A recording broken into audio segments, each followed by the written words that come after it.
Saudara-saudari, selamat berjumpa. Saat ini saya ingin mengajak Anda semua merenungkan adorasi sebagai saat hening dan tersembunyi.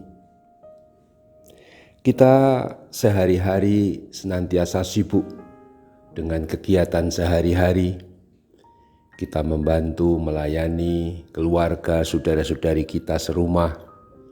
Kita bekerja di pekerjaan kita, di tempat kita masing-masing. Entah sebagai apapun, kita telepon sana, telepon sini, balesi WA. Apalagi tidak sedikit orang itu punya grup WA yang banyak, sehingga berita itu terus-menerus datang. Berita ini, berita ini, berita ini. Juga terkadang orang cenderung untuk ingin mengupload atau memberitakan, memforward atau melanjutkan berita-berita yang dianggap belum didengar oleh grup kita. Seolah-olah kita menjadi orang pertama dan paling berjasa karena memberitahu teman-teman adanya berita ini, berita itu, dan seterusnya. Semua itu bisa dimengerti. Dalam arti tertentu juga baik, meskipun dalam arti yang lain, kalau berlebihan lalu waktunya tersita di situ, itu juga kita perlu mengkritisi. Mungkin itu tidak bijaksana.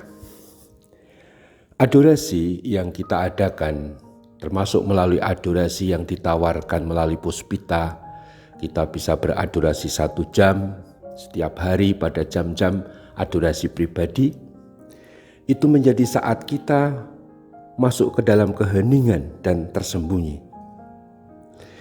Mengikuti Yesus sering digambarkan sebagai mengikuti, kita menyangkal diri, kita memikul salib, dan kita juga mengikuti Kristus dan seterusnya. Itu betul.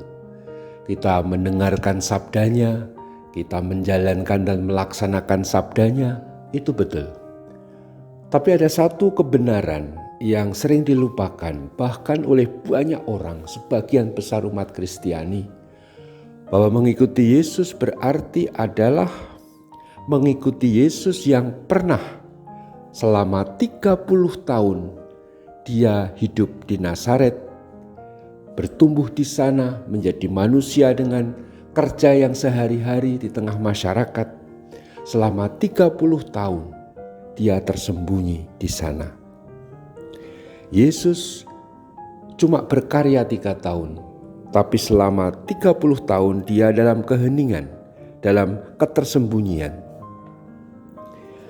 Romo Henry Nouwen mengatakan bahwa hidup tersembunyi itu bersifat hakiki dalam hidup rohani.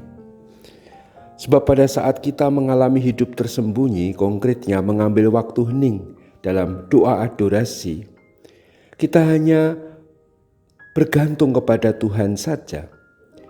Berbeda sekali kalau kita sedang bekerja, berinteraksi, ber-WA, bermedia sosial, berkomunikasi.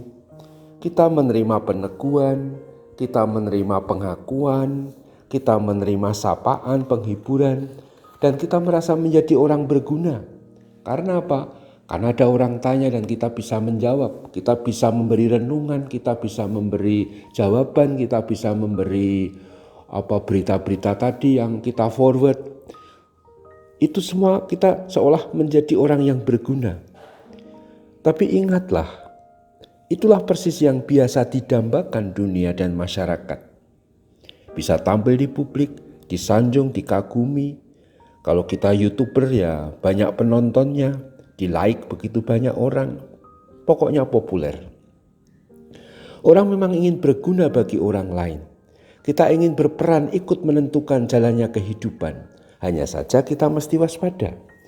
Justru dengan keinginan menjadi populer seperti itu, kita sedang menjadi tergantung kepada tanggapan-tanggapan dan apa kata orang tentang kita. Kita membentuk diri seperti apa yang dikatakan dan diinginkan orang, dan ini bisa berbahaya. Hidup tersembunyi adalah istilah lain dari memasuki keheningan dalam doa, dan itulah persis yang kita pilih kalau kita adorasi pribadi. Kita membiarkan diri bergantung kepada Tuhan saja, bukan pada kata orang tentang kita. Saat kita hanya berhadapan dengan Tuhan, kita berada dalam diri kita sendiri sejujurnya, apa adanya, dengan segala kelebihan, kekurangan, bahkan dengan segala dosa-dosa pribadi yang bisa kita katakan kepada Tuhan tanpa malu karena Tuhan tahu semuanya.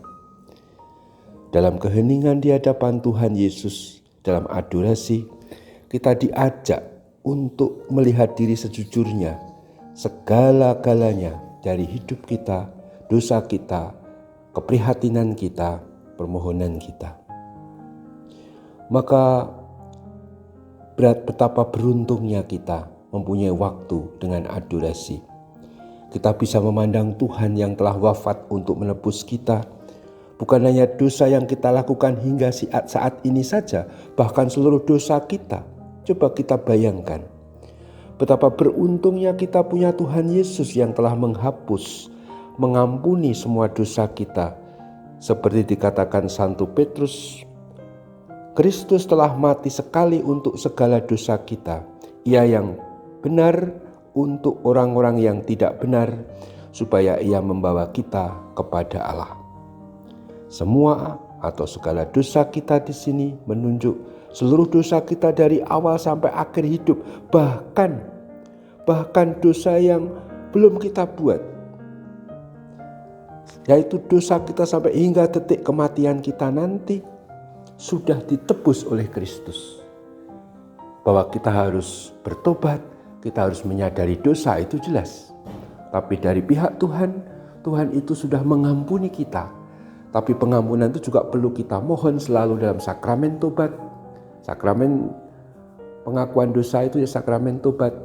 Dan kita bisa selalu mohon pengampunan pula dalam adorasi Ekaristi pribadi kita. Lanjutkan saudara-saudari adorasi kita.